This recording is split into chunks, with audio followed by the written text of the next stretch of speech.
Sound check 1, 2.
Mic check 1, 2.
Hello, everyone. Welcome to the Thursday night chat on FedPM Pro. I'm looking forward to talking with you all tonight and talking about some really fun, crazy stuff like transitions. They are always exciting and crazy, so I'm looking forward to hearing your comments and thoughts on the craziest transitions that you've ever been involved in and some of the challenges that you ran into. Welcome to FedPM Pro. The goal of this channel is to essentially help out folks that are looking to get into program management or project management that are coming up and starting to deal with some of the things that many of us have dealt with for many years. I'm Jim OKeefe, your host. I have been in the program management space for 20 years and have run programs, everything from just a handful of people up to over 700 right now. So I've experienced a lot of the issues that a program manager runs into, and I would love to be able to have a discussion with you to help your program management journey be better. And that's really what this whole thing is all about. So for those that have joined, if you are interested in dropping any comments or questions, please do so in the chat box. I'd love to hear from you. Certainly interested in finding out your transition experiences. So to start out, transitions, two things. Transitions are extremely stressful for everybody involved. They always are. For a PM, the transition starts when you get the notification that you've won the job. And that situation for a federal PM is a very, it's two-sided, right? Number one, you're super excited that you've won this new contract and you have this great opportunity, but at the same time, you're like, oh my gosh, we've won this contract. This is a terrifying opportunity. So that is the first experience that you kind of have when you are, first transitioning into a PM role, particularly if it's your very first.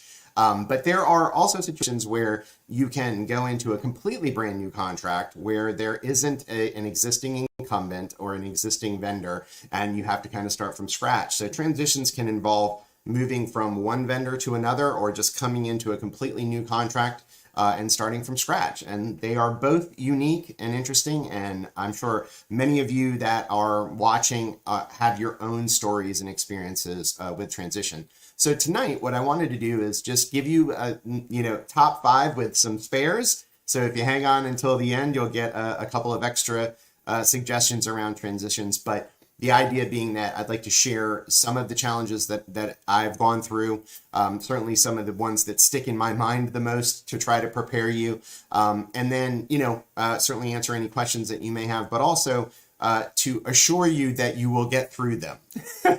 Whatever comes your way during transition, you will find a way to get through. I have never been in a transition that has completely failed, and I've never had a situation where the contract's been taken away. Now, that being said, there are situations that can cause that. So again, transition is an incredibly important time for a whole host of reasons. The first is, number one, it's really the first time that a customer is going to see you and get to know you, right? Second, it's a time to show off your organizational, scheduling, and budgeting skills.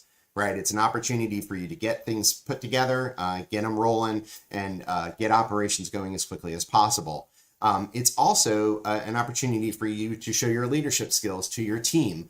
This will be the first time you're communicating with them and helping to lead and guide them through this process. So there's a lot of opportunities for you to be a leader as you're going through transition. But there are always the challenges and the bumps in the road. So I'm going to go through a handful of those with you tonight. And again, if you got any questions, any concerns, please feel free to drop them in the chat. I will be watching it as we go. Also, if you like this video, please consider liking the video itself and the stream, and consider subscribing. I will live stream usually every Thursday. Thursday night at 7 p.m. Eastern time is when I'm on here to just talk about program management stuff. A lot of times as program managers, it can be really challenging because you may not have a lot of other program managers in your sphere, and sometimes it can feel like you're really alone. But you're not. There are an enormous number of other program managers out there, and a lot of those program managers want to help you succeed, and I'm one of them. So, and I'm sure we'll meet others as we go through this journey together. So the goal of these things is to provide you additional information about what it's been like to be a program manager for 20 years, talk a little bit about the federal space, answer questions, also talk about maybe new and interesting topics that are coming down the line.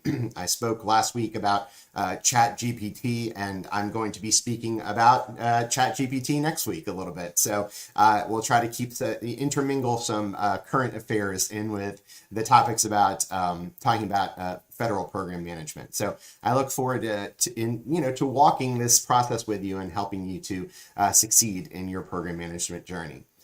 So first and foremost, I'll go through our, I've got a PowerPoint and I will share these with you. So let's go to our first page.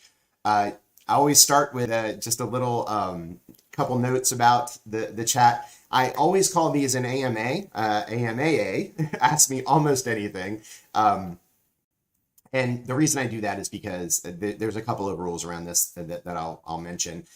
My answers are completely unique to me. They are based on my personal experience. They may be incredibly different from what you are experiencing as a PM. You may have some really great insights. We could, arrive at a location through two different paths, both of which are absolutely valid. So again, as we're talking and chatting, please make sure we all remember that is, let's try to be helpful. Let's not try to be mean-spirited. We will ignore trolls. We'll ignore bots that may come into the chat. So please bear with me on there, and let's support one another. As you know, I will go into some discussions about the challenges of being a PM from a mental health perspective. And a lot of times it's helpful for us to have some resources that we can reach out to and will support us when we're leading large, parts of the organization. Sometimes you don't have that leadership. So be supportive here if you can, and help with questions and things like that. So I appreciate that, positive environment. That's what we're trying to create here. These videos and live streams are not related to any or sponsored by any employer, customer, agency, past or present, and everything that I'm expressing here is going to be basically generalized to program management. And so I won't be answering questions about specifics related to previous customers, employers, etc. And I also obviously won't be answering too many things of a personal nature. Certainly be happy to talk about my experiences, but we'll keep those to a minimum. And then, as always, I kind of reserve the right not to answer any questions that I don't want to, just to keep us all having fun and enjoying ourselves as we go through this. So thank you for stopping by. And like I mentioned, have fun, enjoy yourself, ask questions, and enjoy this information that we're providing. Okay, so let's get into transition management and the transition traps. So when we start to transition, there are a whole host of things that hit us all at once. And so I want to kind of go through, like I mentioned earlier, is the traps that you can run into are going to be varied. They're going to depend on your particular contract. They're going to depend on your customer. They're going to depend on the type of contract, the environment you're in, whether there's an incumbent, how challenging that incumbent might be. All of those things can make transition completely different. But one thing doesn't change, and that's number one on our list, which is contracts and contractual obligations. All of us will have a contract in the federal space that we have to adhere to and follow. Now, the reason I put know your contract as number one is when I was first starting out, I remember talking to a contract specialist, and they will become some of your best friends. So if you know some contract specialists out there, give them a high five, because many, many times they have saved my bacon, so to speak, by helping me make the right decision in situations. So this contract specialist was talking to me, and the one thing they said was, know your contract, know your contract, know your contract. They literally said it 3 times because it is so wildly important when you're starting off to have that understanding of exactly word for word what your contract says. It can include so much information that you need to be absolutely aware of, particularly as a PM, that you need to read through it completely. Even if you were involved in the development of the proposal, or you were involved in reading the proposal or being part of some of the review, it is really important to get that contract in front of you, take some time and go through it on your own. Keep that contract somewhere close. I've always printed out the contract and had it in a binder just in case. Also keep it on a drive somewhere where it's secure and safe that you can access on a regular basis, because for the first year, probably, and even beyond, you will have to go back and reference that contract to verify certain things and make sure you're doing what the contract says you will do. So again, go through your contract with a fine-tooth comb, understand things like the period of performance, how the contract is set up, right? So a lot of contracts will have a base period and then they'll have option years. They may not have option years, or they may have option periods that are less than or more than a year. So just know the period of performance for your contract, because again, that's going to drive a lot of your deliverables and how you process and work through the contract. So for example, if you have a really short contract, you need to get transition through really quickly, get up and running into operations and start, doing things like innovating and stabilizing and improving the environment quickly, because you don't have as much time to work that through. If you have a 10-year contract, then you have an opportunity there to really make transition effective, make sure that you're setting a structure and foundation for the remainder of the contract that is solid and is going to allow you to grow and evolve through that 10 years. There can be very, very different situations. So know your period of performance, know your budget and the contract value. Those are things that a lot of people will ask. What is the total contract value of this opportunity? Know your customers. You have to know who the people are that are designated in the contract to be able to give you what they call technical direction. You'll hear that a lot.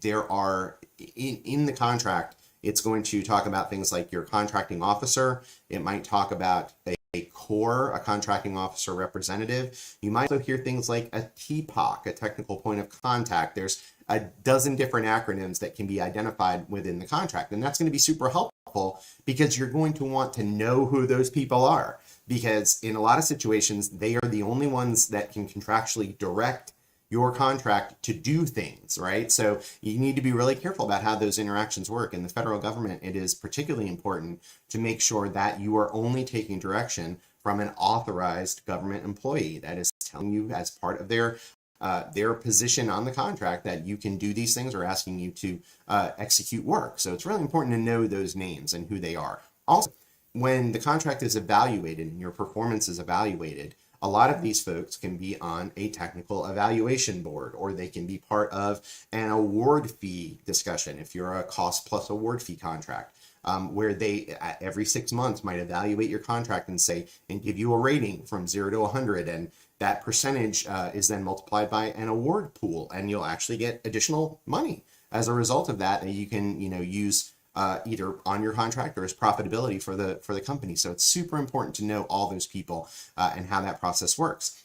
You also have to look in the contract for things like assets, things that are going to be transferred into your contract. If there's any equipment that's going to be a part of the situation. What if you have facilities, right? If you're going to be taking over a facility, then you are going to need to have facilities management involved. You're going to have discussions with your facilities team, or in many cases, for those of us that have smaller contracts, you are the facilities manager. So congratulations and welcome to real estate. So I learned a lot when I was in the smaller contracts, getting space for the contract and being able to figure out where, how are we going to set up a call center and how's this going to work? And I learned an awful lot about the real estate environment in some of my earlier smaller contracts. Super exciting, but things, again, you may not know them going in, but there are plenty of people during that process that will help you through that and help you learn. Most likely, if you are with a government contractor, there'll be somebody that's gone through this before, or a facilities management person that can help walk you through that.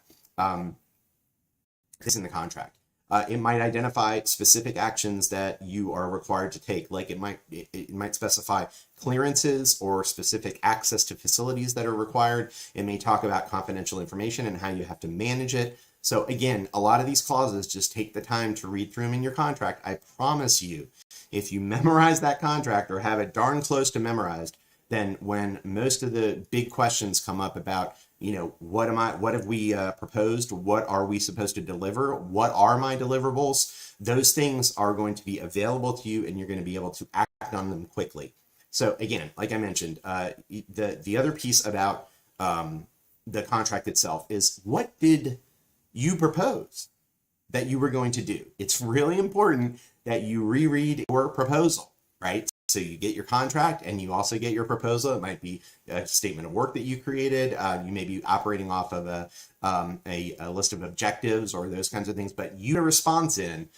Your company put a response into a request for proposal, and that response needs to be read by you and understood by you, because that basically, particularly if it's incorporated into the contract, which many of them are, essentially your response becomes part of the contract, then you have to be really careful about what was promised in that contract and understand what you're expected to deliver, because it's not optional. Like there certainly can be optional sections, but if you said that you're going to deliver a particular thing and you don't deliver, you could literally be in breach of contract. So be very, very careful and read that document. Make sure you understand what it is that you've promised, how you've decided and proposed that you're going to deliver it, and make sure that you do. Also keep an idea on things, keep an eye on things like the schedules and the budgets that you have proposed in that contract. They're going to be wildly important. So make sure that you know all of those pieces. And we'll get into some of those schedules and timelines and budgets a little bit later, because they're in the top 5. All of them, it's your basic project management stuff. So make sure you know your contract and you know your proposal, and that will save you over and over again, particularly in the first year. And especially if you're new to, program or project management, always refer to the contract. You can't get in trouble. If you respond, if a customer asks something and you don't feel like that's something you're supposed to do, and you go back to the contract and you read that it's not in the contract, then it's perfectly reasonable for you in a very professional way to respond back to the customer that it doesn't appear that this is in the contract, and you have a contracting officer involved and you discuss it, and you can have a modification added to the contract where that work is brought in. But it's important to know what's in there, right? So it's important to be an expert. You have to be an expert on your contract. Okay, so, and again, for anybody else that's joined during that process, we're talking about transition traps. These are all of the challenges and fun that you get into as you are starting a transition in the federal government space. If you have some suggestions, recommendations for our PMs out there on some of the key things that you worried about and you experienced during your transition, please consider dropping them in the comments in the live chat, or even on the video. Please help us all learn together about the challenges and fun that you've had to deal with over your career. Okay, so getting into number 2. And this is an interesting one, and I put it here because I've had multiple challenges with this particular one. It might not be everybody's number 2 on their list, but it's definitely mine. And the reason is that in your contract, a lot of times you will have subcontractors or partners, or you might be part of a joint venture. There may be other companies involved. You might have suppliers. You might have, other companies that are helping you deliver that service. It is really, really important for you to understand those relationships between you and those vendors and what is expected of that relationship. So for example, a lot of times you'll go into a program and you will have subcontractors. So in the federal space, you'll have a prime contractor who is responsible for the delivery of the program. They are able to then bring in subcontractors and other companies to help them deliver that contract. A lot of times your subcontractors will be chosen during the proposal period because they offer an additional advantage to you to winning the proposal. They may have a special skill or capability that your company doesn't have, or they may be experts with the customer. There are a lot of advantages to having subcontractors, and I've had as many as about 10 subcontractors on a contract. I have talked to program managers that have had something like 40 subcontractors.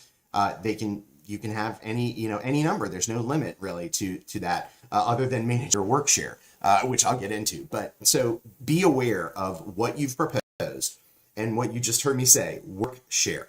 So a lot of times you and your subcontractors will agree to some percentage of work that they're going to perform. That's their work share. If you agree and specify that information in a teaming agreement and you qualify that number specifically, then those are targets that in your subcontract agreement you need to meet. So you got to be really careful about that and make sure that doesn't, cut into your expected revenue from a corporate perspective, and that it doesn't impact your staffing from your company's perspective as the prime. Those things can cause all kinds of challenges. So make sure you understand what that work share agreement is between you and your subcontractors. Not only that, make sure that you understand and flow down contractual clauses that are in the primary contract to your subcontractors. So when you get a subcontractor teaming agreement put together, a lot of times you're going to have to give that subcontractor a statement of work, which is, here, I'm telling you what you need to do. This is a list of all the things that you need to do as part of this agreement that we have. And in that list of things to do, if there are clauses that are specific to your prime contract that are really important, like you need to have a clearance and you need to follow these particular regulations when you're dealing with confidential information, all of those things need to flow down. In addition, things like service level agreements, SLAs. If you have a subcontractor that is delivering a portion of a contract, like a whole chunk, like maybe you've got a subcontractor that's delivering your mobile device management for the government, and there's an SLA in your main contract that is specific to, you need to deliver mobile devices within 7 days, right? That thing needs to flow down to your subcontractor to make sure, number one, they're aware of it, number two, they're sticking to it, and that you have something contractually that you can use to enforce that and make sure that you're not getting hit with non-compliance to an SLA because your subcontractor doesn't have a flow down clause. So again, talk to your contract specialist. You generally will be assigned someone within your company that is a contracts expert. Please use them. Ask them questions and make sure that you understand. Also, I'll mention, I took a government contracting course. They offer them. They're not super expensive. I would definitely recommend doing that. It helped me understand what a contract is and how they're set up and how they operate and those kinds of things. That's super helpful for us, because a lot of times we may be focused on operations. I was an IT person, so I was focused on IT operations. How do we deliver this? And then contracts came up and I'm like, what is this? It's an entirely new world with words and concepts that I may not have been exposed to. So I've got to learn those things. And if you take a government contracting course on the side, that will really help you understand how important your contracts are and how important these relationships are with these subcontractors and vendors. They'll generally have in that course information about what subcontracts are, how they work, how they operate, what kind of clauses and items do you need to have in them to make sure that you're getting the service that you expect from that subcontractor. So again, good idea to know those subcontracts and vendor relationships. Also, if you've got a partner that has to deliver, equipment or something, you need to make sure that supplier agreement is in place and you understand exactly what they're going to be delivering. So for example, if you needed to, let's say, buy laptops for, a government agency, and you had to buy 1,500 at a time and manage the deployment of those things. If your vendor, is behind or is unable to deliver, then you are going to be responsible for having that communication with the government and explaining why it's happened, and make sure that they're not going to hold you, hold it against you in the evaluation of the contract. Maybe things like we dealt with over the past couple of years, which could be supply chain issues or chip shortages or anything that can cause a delay in the delivery, that those pieces of equipment will impact your ability to get those pieces of equipment into your customers' hands. So again, make sure you understand the supplier agreements, any agreements that you have with your subcontractors and vendors. The other thing I'll mention, this is one of the pieces that I had an issue with, was also make sure that if you're working with small businesses, that you understand what kind of small business they are. And also, if you have small business targets that are required by the contract, you want to know those as well, so you can make sure that you meet those particular requirements. So there are certain contracts with certain government agencies where they say, okay, you can have this contract, but we need 30% small business, or 30% service disabled owned veteran small business, or women owned small business, or minority owned small business. There are a whole bunch of these different categories for small businesses that you'll hear hub zone. These are very specific and important to understand. And it's also good, just to be honest with you, if you're in if you're working with a large company, a lot of times you can kind of a mentor-mentee relationship with these small businesses and help them out. Because the reality of the situation is that if you have a really good vendor that is small and they deliver fantastic service to you, then you're going to want to connect with them on a recurring basis. So again, again, you can have both sides of the spectrum. You can have good small business partners, and you can have small business partners that are that have some challenges. So again, if if you are dealing with a great small business and you've worked with them over multiple contracts, then you can get into this mentor-mentee situation where they are actually mentored by a large business, so that you're contributing to small business success, and that's a great thing to be a part of. So again, make sure you understand what type of small business you're dealing with, if there are any requirements specific to the contract that require you to hit targets for those small businesses. And then also make sure, like I mentioned earlier, then what work share did you provide? Does that fit in with the, your total plan for delivery of services? And keep an eye on it. You're going to have to track that over time too, because a lot of times these things ebb and flow, right? You're going to need to make sure that those percentages are maintained, because a lot of times you might lose some people, right? There just maybe attrition on the contract. And if you're not careful in managing it, if you don't know that this contractor just lost this person, I need to replace that person with that contractor, then sometimes it may not happen. You may hire somebody internal. You've got a great candidate that is sitting on the bench on another contract as part of your company. Then you may want to bring them in. But be aware that those things could impact work share, and they could flow down and be a problem.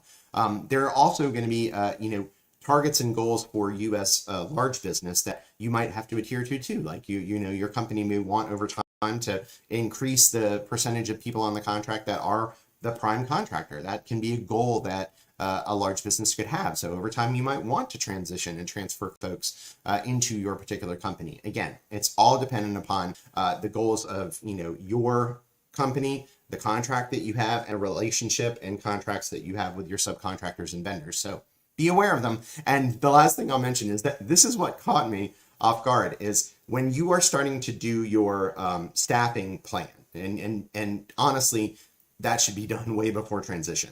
So when you are starting to work on your staffing plan, make sure you understand all of your partners and subcontractors, and that you are allocating work to them correctly, number one. Also, consider how you're allocating work to them.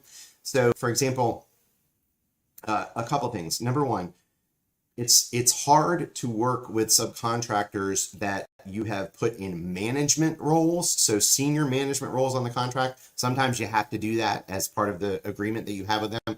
But I will say that when you have senior managers that are subcontractors, a lot of times you have challenges with, well, we can't really talk financials, and we can't really talk about certain things because I can't disclose this to you as a subcontractor, but I need you to plan. And so things I've run into there, just be aware of that. There's no problem with assigning that person, but just be aware of that relationship and what you've got to be careful about sharing. The other thing is, and this is the piece that I've been holding off telling you about, depending upon the small business, they may or may not be able to operate in all 50 states, right? So that is something that's absolutely critical for you to know. Is, for example, if you are delivering a CONUS, a Continental United States, that's what CONUS stands for, a Continental United States contract with people all over the place, and you assign a bunch of people that are going to be remote out of Oregon to a subcontractor, and they don't have the ability to operate in that state, then you've just opened up Pandora's box for you, because then you're going to have to reassign those people to a different subcontractor, and you're going to have to find other people to give to the subcontractor that is not able to operate in that state. It spins out of control, and I can tell you, I did this. It was a nightmare. It took days to recover from that, because I was a young PM. I didn't even think about that. So it's okay. It's not a problem if you have this happen. Trust me, a lot of people have, but this is one of those reasons why it's number 2 on my list, is because during transition, the last thing you want to do is be redoing your staffing plan because something like this came up. So know your vendors and understand exactly how they're delivering services and where they can operate, for goodness sakes. Know that. Okay. Number 3, technical and operational integration, right? So the reason this is number 3 is because one thing that I mentioned earlier is you have to understand what assets are coming with your contract, know your contract, and know what's being transitioned. But you also need to know what kind of systems are being operated on the contract and who owns them. So you will see things like GOCO, G-O-C-O, which is government-owned, contractor-operated. Or you may have a COCO, contractor-owned, contractor-operated. You may have a mixture of all of these different things and have and you need to understand who owns that equipment, how to manage it, how to integrate it with your existing contract, and what the plan is for its disposition should it fail. So for example, if you have a piece of government equipment and you have to maintain it on a contractor site, you got to maintain and know where that piece of equipment is at all times. This becomes really challenging when you have government-owned laptops that are delivered to your staff. That's considered government furnished equipment. And you'll hear the words GFE or the letters GFE all the time. You've got to make sure you know where that laptop is, and you're going to need to get it back if you have somebody leave the contract. So these are really important things to consider, is how you're going to manage how people do their jobs. Do they need a government issued laptop, or can they do it on a contractor owned laptop? Do they need specific access to these various systems? What kind of elevated privileges might they need to do their work within the IT space? So all of these kinds of things are involved in technical and operational integration, right? So you need to understand the environment and how you're delivering within it. And that's something that you should have a pretty good idea from the RFP response, because a lot of times when someone delivers and I may not have mentioned this earlier, RFP stands for request for proposal. You can also see things like request for information, RFI. That's generally a pre-RFP situation where they just want to find out some information from industry about if you're interested in potentially participating in this. Or also an RFI can allow you to offer suggestions to the government on how they might release a contract. But there's all kinds of different ways that a government can request a proposal or a quote from you. So RFP, RFQ is a request for quote. You'll see all these different things. All I'm saying is that you are going to deliver something to the government that is going to be a response to a request from them. You are going to have to act on that thing as it turns into your contract. So in this kind of situation, a lot of times that request for proposal or request for quote will have a list of assets and equipment and systems and technologies that the government is using or expects you to use. It might even include a list of all the software and those kinds of things. So it's great to have that information in front of you, because then okay, all of my call center staff need to have a government issued laptop, because they're not going to be able to VPN into the government environment without having that specific piece of equipment. Or there may be other reasons. There may be security requirements, or you may even have to extend a government network out to your contractor location. Or in the classified space, you literally may people have to be on site. There's not an option to work remote. They physically have to be in the building with a piece of government issued equipment, and they can't take that government piece of equipment out of the building. They have to leave it there overnight. You got to be careful about all of these things. So understanding the technical and operational integration that's going to be occurring is going to make your life so much easier.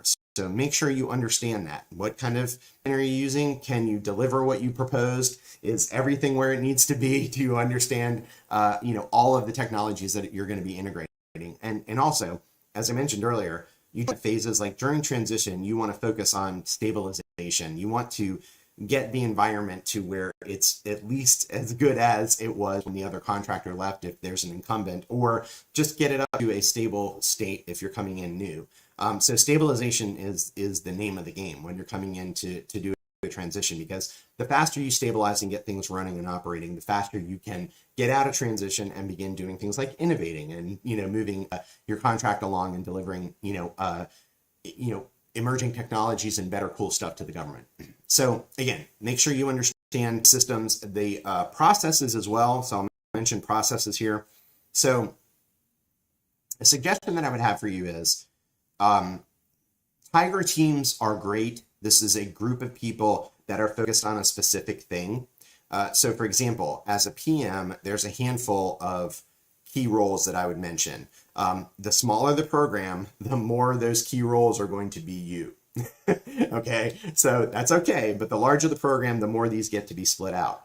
So you're going to want somebody at the beginning to be keeping an eye on financials. Okay, a lot of times this could be what they call a project controller or a budget analyst, or somebody that's keeping an eye on the finances, which might be the government budget, it might be your spend, it might be your invoicing, all of those kinds of financial aspects. You want somebody doing that. One of the most important roles that I ever had on a program was my business manager. I had absolutely one of the best business managers of all time. She was incredible. And, I always mentioned she was my brain. She kept things running that I was too scatterbrained to keep track of. And she was incredible. She was responsible for everything like procurement and making sure that deliverables were received by the government, making sure invoices were accepted, doing HR. It was a huge role. Even that can be split out the larger and larger the contract. Because in addition to her role as business manager, I also recommend having a resource manager. This is somebody that's going to be responsible for the people and making sure that you're staffed up all the time. Particularly with a transition, you will almost always have a transition manager. This is somebody that is assigned to your program to help you get through the transition space, and that's all they focus on. I've had, again, literally probably one of the best transition managers in my life multiple times. I've worked with them. Incredible. That makes the job so much easier because during a transition, you as the PM need to really focus building a relationship with the customer. So a lot of this other stuff has to happen without your direct interaction because you simply need to be, you're going to be in meetings with them all the time because you're going to be setting up stuff and understanding how things work and talking to them about what they need and doing that kind of relationship building during the first couple months. It's really important. You're in there with them and they need to see you, and that needs to happen every day. So again, having these people is really important. So you'll have a transition manager. So as I said before, you're going to have a finance manager, generally a business manager that's going to deal with, like I said, the business office stuff, like I mentioned, procurements and invoicing and deliverables, and just making sure all that stuff is taken care of, as well as a million other jobs that are going to be thrown at you during that process that the transition manager can work with. You're going to need somebody that is specifically a resource manager. Somebody that's going to help you execute your staffing plan. I generally would recommend somebody that is responsible for business processes. So this person could be your quality manager, or it could be somebody that's dedicated to processes, because what they're going to need to do is you're going to need to have them and a group of people, if you're new to the contract, go in and usually monitor or watch the existing contractor as they are doing their jobs and record and gather all of the information about how they execute the work.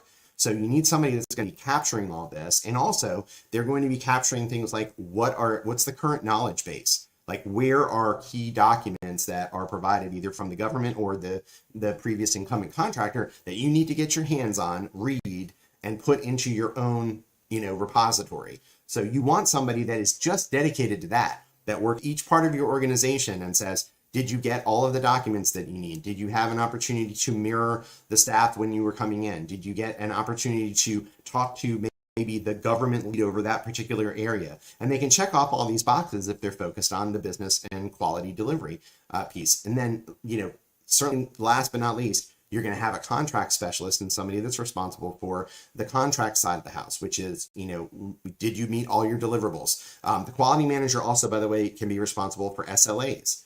That's going to be a huge deal as you start to roll it out, because if you're new to a particular environment, sometimes those SLAs are just proposed and you're really not sure how they're going to be delivered. That means that in that situation, you're going to want somebody that is a quality manager that can focus on the delivery of SLAs and understand, because a lot of times when they're ranking or rating a contract, what they care about is how you perform on your SLAs. It's kind of an objective measure. They can see the numbers. And if they're red, that's bad, right? And so they're an important thing to focus on, particularly when you're starting out, to make sure those SLAs are good. So again, those 5 different roles, as I mentioned, can be collapsed into just you if you're on a small contract. But if you're able to get those people identified and delivered, that is a much better setup for you to be able to spend the customer, work out and hash out that relationship. You're going to be working with them for years, so it's best to get off on the right foot and make sure that you're, right there with them and you're, supporting them and delivering exactly what they need. So again, try to get those folks involved, and that's your technical and operational integration. You've heard me mention budget a million times. So why is this so important? Okay, so in the federal government space, you may deliver a proposal that has a cost estimate on it, okay? And that cost estimate is your expected, your proposed burn, like it's going to cost us this much to deliver this contract, right? And you as a PM understand what that proposal is and how many people are involved. And then you need to take that, keep it to the side, and then you need to also discuss with your customer if they have a budget that is really, specific and important and maybe different from the number that you propose. I've been on situations where that's the case, where you may have proposed something huge that included 10 years of evolution and really cool new technologies, and your customer comes back and says, well, I've got a budget a third of that size, so yeah, that's what you're going to deliver. Again, it's in my top 5 for a reason, because if you miss this, then you could very easily overburn during your first year and have to do a massive reduction in force if you don't know what the customer's budget is versus what your burn is. So I cannot stress it enough. You do not want to get in that situation. Number one, looks bad because you're not managing, the costs of the contract according to the customer. Even if you didn't get, a budget from them until, sometime into the year, it's still on you. Number two, you have a situation where you're going to have to, terminate a whole bunch of people in the middle of your base year when you're delivering your services. And number three, if you terminate those people, what happens to your service delivery? Are you still going to be able to operate, or are you in big trouble, from that perspective? Are you like, well, we're not actually going to be able to deliver these services anymore? That's something you really need to be aware of, because then you could be running into the end of your first year when the government may be evaluating if they should give you your your follow-on years, right? Your option years. And you've got a situation where you're overrunning on budget, you're firing a lot of people, and you start to miss SLAs.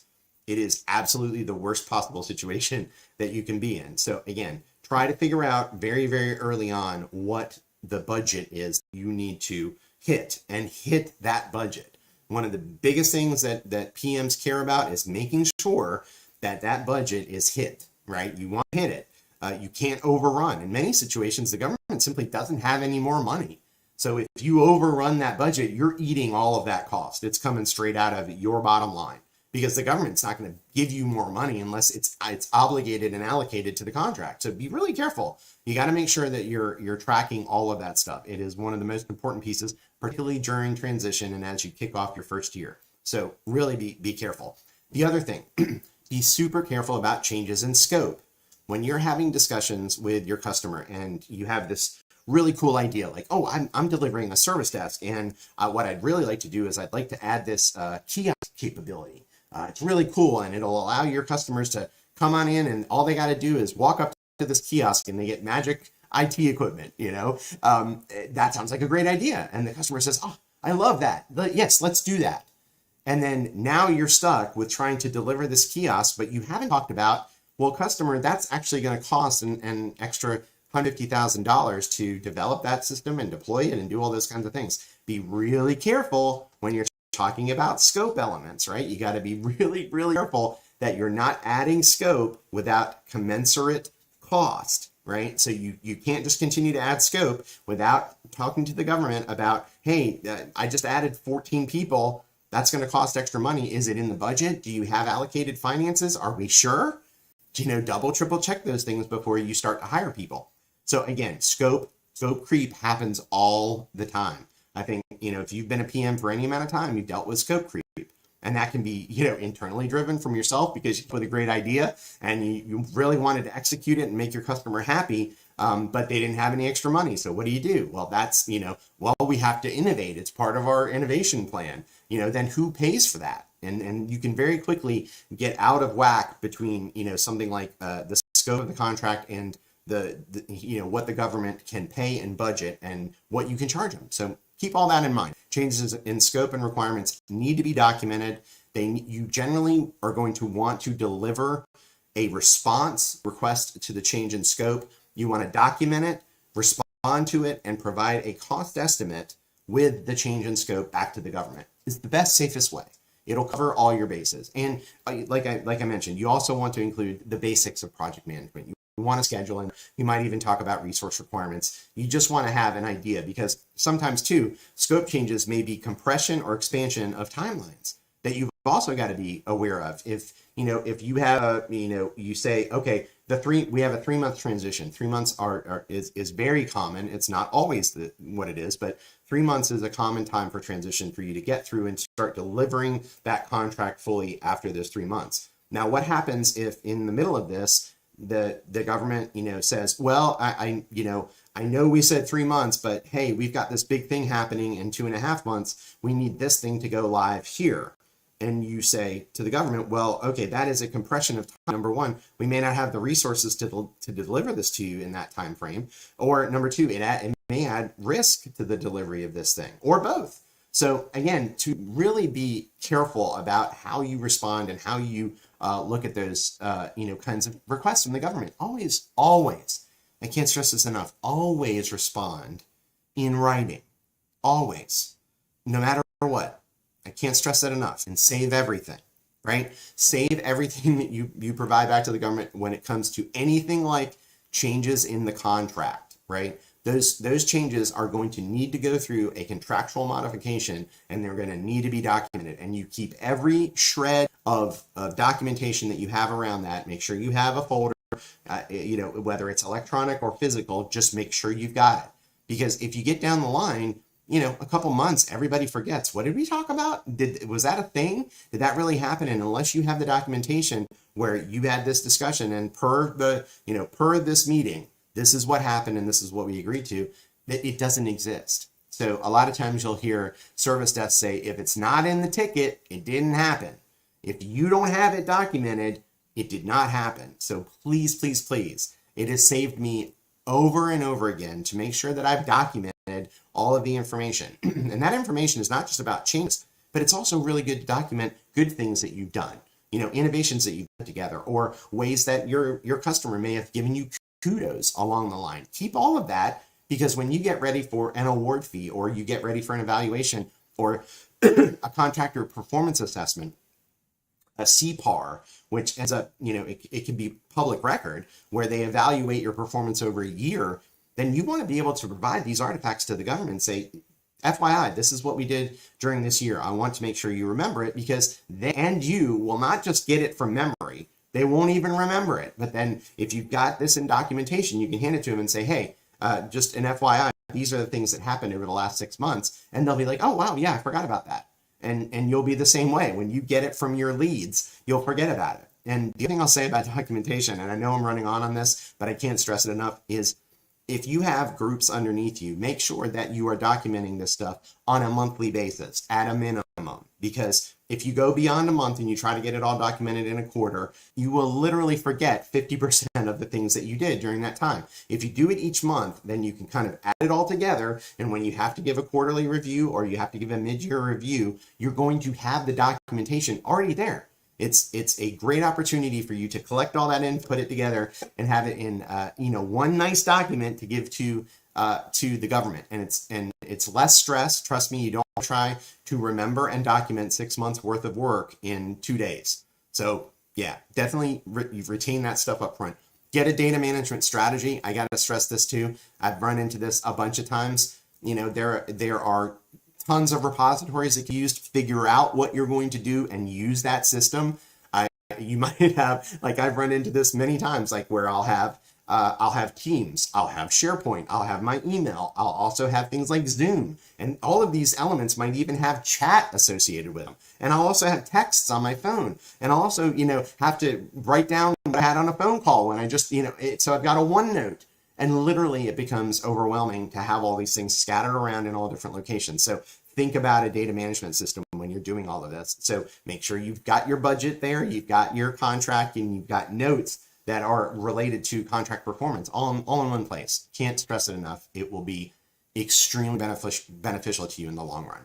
So I just saw a comment come in. So C Snappy says, looking to start working on obtaining my PMP. The info you share is so good and a solid foundation. Thank you for creating this and sharing your knowledge. Thank you, C Snappy. I appreciate it. And good for you for going after your PMP. In one of the previous live streams, I talked about some of the things you kind of need right off the bat. You are doing exactly what you need to do, which is definitely get that PMP. That is, for government contracting, it is absolutely, a critical and often required. Like, you can't even be a program manager in a lot of these contracts without a PMP in there. The other ones that I would recommend that show up is ITIL. And for some contracts, you'll see things like, if you're doing a software contract, you'll see things like Agile, DevOps, see some of those things, but the big two, and I've had them behind my name my entire career, is PMP and ITIL, and they just show up everywhere. So great job, number one, in planning that. And I will say, the PMP is a pain in the tail. It just is. So there are a whole bunch of strategies out there. What the best way is to study for this, and how to plan for it. There's a lot of information that needs to be covered. I will honestly say, the first time I got my PMP, one of the most stressful moments of my life, it's electronic, and as soon as you hit submit and it begins to calculate your score, it takes a ridiculously long amount of time. Like, it should know immediately, but I think they just have you sit there so they can record the stress, of your moments of panic as you're waiting to get your score. But it was literally like 10 seconds of the worst time of my life. And then luckily I passed. Now, again, I also recommend potentially going to a boot camp. They are fantastic. A lot of times these instructors are very familiar with ideas and methodologies that'll help you pass the exams. It's just like the SATs. There are ways that you can game the system to do better on it. And also, there's, know how you learn and how you perform the best. There are some people that are great at cramming. There are some that really need some time on this. And so you can plan it out. Like, I'd like to take a couple months to go through this monstrous tome that they give you for the PMP, and I'd like to build flashcards, and I'd like to take my time, and I'd like to build that knowledge so I feel comfortable when I go in. Great. But I will also tell you that you need to be prepared, which in your case, going ahead and getting your PMP is a fantastic opportunity, because I have been involved in situations where a PM that was selected for a contract has moved on by the time it's awarded. They're no longer available, and immediately begins the chaotic search. Oh my gosh, we've got to find another program manager. And if you happen to be in the mix and you're looking to get your foot in the door, and they realize, oh my gosh, this person has got a PMP, they have an ITIL cert, they qualify, we can get them in, and you get an opportunity to just slide right into a program. I've seen it happen. I'm not kidding, more than once, where you just start to search for people that have these certifications. So absolutely awesome that you're doing that, and good luck. I know you will do great on it. Take your time, and again, learn your studying style and follow that, and you will succeed. And again, boot camps are your friend. So good luck, and please let us know how it goes. I know for many PMs, it's one of the stressful, elements of getting any kind of certification that you'll ever deal with. But it will be over quick, and you'll do great. Okay, so thank you for stopping by. Okay, so number 5, this is the last one, and we're almost out of time. So I may hold some of the bonus items or really quickly go through them at the end. Thank you, C Snappy. I appreciate that. C Snappy says, you're such a gem, telling everyone about your channel. I can't thank you enough. I appreciate it. We are here to help. So hopefully this is encouraging, and for any of the PMs that are watching, that you are encouraged. You're not alone, and you're going to be able to do this. So we'll help you get through it. Okay. The last one is scheduling and timeline. I briefly talked about this when we were talking about scope creep and things like that, making sure that you're giving your teams enough time to complete some of the action they need. It's really important during transition to be communicating a lot. So one thing that happens a lot of times is you'll have a daily stand-up. I just recommend this. It's a lot of work, but the daily stand-up will allow you to have a quick touch base. And again, if you've ever been involved in Scrum, that's really the way this needs to be. It's not a time to have these long discussions and have this thing take 2 hours. It literally has to be, like, even for large contracts, no more than 30 minutes, because you will get exhausted. It's a painful start to the day. Unless there's an absolute disaster that needs your direct, action immediately, then quickly go through the updates, and you'll be good to go. And the reason that I say this is that, particularly for things like application development and stuff like that, there are timelines and sprints involved. You really want to make sure you're getting feedback from your team on how they're doing. Are they going to make this? Is this working? Do you have your timelines and schedules documented? So again, another one I can't stress enough. You got to have project plans. You just got to. Please learn them. Please go through and learn either Microsoft Project, or understand that if you're in the IT space, you might have to learn something like ServiceNow or some other type of system, but they'll all have the same things, which is you're going to have, a lot of times you need a business case for the project. You need to describe it, explain it. It's going to be asked to put a cost estimate there and understand it. And then there's also obviously going to be a schedule. This is where you put your schedule, and it'll allow you to track tasks and subtasks. Again, as the PM, this is not something you have to do, right? But if you have projects that are you have team leads assigned to, you must make sure that you are using some uniform tracking system, because demand or the requests that are coming from your customer, their demands, we call it demand management, need to be tracked. You need to understand the flow and request of work and the capacity of your team to deliver, right? Those things have to be in line, because a lot of times they will get out of line, particularly during transition, because everybody's going to be throwing stuff at you. And if you try to grab all of it, you're going to end up wiping your team out, and you're going to have people leave, which gets even worse. So again, timeline and schedule are super important, because you have to understand the capacity of your team to deliver, and you're not overwhelming. You're keeping in touch during this whole process. How are you doing? How is your schedule? Are you okay? Have you met all the milestones? Have you completed the deliverables? How is your team doing? Are they burning out? Are they working extra hours? Are you seeing additional cost? Particularly for things where there's a cost plus element and you've got people that are able to bill overtime. Be really cognizant of that. If they're crunching the schedule and they're billing overtime, now you have a schedule impact to your finances that you need to be aware of and be tracking. So again, I think it's really important to understand the dependencies and things that have to occur in a schedule. Have a master schedule. I'm telling you, it will save your life, because as a PM, you could have dozens and dozens of projects that are sitting underneath you that are managed by professionals, so you don't have to worry about the management of them. But it's really going to be very important when you have these conversations with your customer to be able to look at your demand, schedule and say, we are at 130% on this task right now, which means that we cannot take on any more in that task until we get that number below 100 again and free up resources. Because when you show the customer the numbers, it'll save you. You'll be able to have a real conversation with them, and they'll be able to see the numbers, and you can be transparent and say, this is why we can't deliver this thing right now, unless you want us to bring on another team, or unless you want us to do something else like move another part of the schedule out, or just prioritize things differently. Those are all discussions that are going to be surrounding this schedule and timeline element of your transition. So all I can say is, please keep an eye on that. Make sure that you're following those schedules and you're keeping your team safe and happy and not burning everybody out. Okay. That's it. Can you believe it? 5 transition traps in an hour. So I do have another slide that's got some extra bonuses. So I'm going to go ahead and flip to that.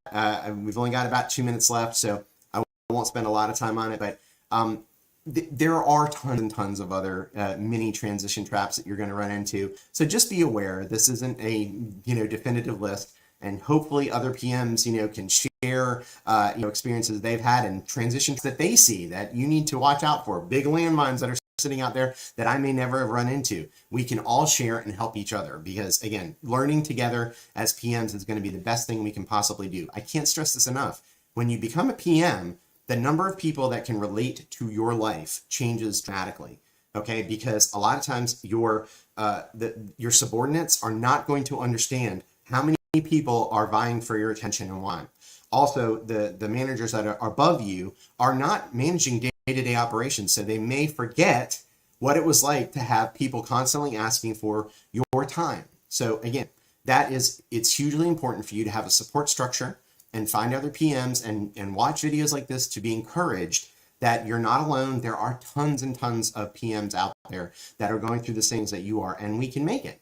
I can tell you that I've been in this game 20 years, and I've enjoyed it. I've met some of the most incredible people. I've been inspired by my teams. I've been excited about new opportunities and continuing to grow my knowledge base and understanding these things. So it can be very rewarding to stick with it, but it can also be really stressful. So hang in there and follow some of these steps, around these transition traps to prepare yourself for your big new contract. Because number one, you can do it, and number two, you can be really successful if you focus on avoiding the traps and delivering your customer. Now, right before we go, I'll mention the last 5, which is stakeholder management, really quickly. need to know your customer and all the people that are going to be critical to your contract. That can be internal and external. You need to know your folks. You need to know your customer and their folks. Quality assurance, I already mentioned, making sure that your processes and procedures are working. Data management and security, we talked about this. It's not just the physical object, but it can also be the software. It can be the artifacts that live in the electronic space. You're going to have to manage and control them. Change management, you heard me before, scope creep, that's a change management element. So when changes come up, they need to be documented, watched. You need to understand any downstream dependencies. Keep an eye on all those pieces. Performance monitoring and evaluation, your SLAs, make sure you're hitting them. Make sure you understand if you're not, why. What can you do to improve them? These extra 5 ones, again, they may be critical to some PMs, but they may be not so important to others. So take everything that I'm saying with salt. These are things that I've experienced. You may have a completely different experience. There's nothing wrong with that. But if we share with each other and provide the feedback, it's at least something to keep in your periphery and keep your eyes on as you're starting your new contract. I know you're going to do fantastic. I truly appreciate you spending the time with us to talk about these things and learn and get better prepared, for the next big thing that you're going to be dealing with. You'll be a better PM overall. So I thank you for your time. I thank you for, if you did enjoy the content, please feel free to check the like button and also the subscribe button if you want to hear more content. As I mentioned before, I will be here almost every Thursday to talk about program and project management, and also even things like modern stuff that's coming up. I think next week we'll be talking about more about ChatGPT and some of the really cool things that are happening there, especially in the Teams space. So we'll talk about how you can make your meetings more effective with ChatGPT. So thank you for stopping by. Keep leading and keep being the best you can be. Thank you.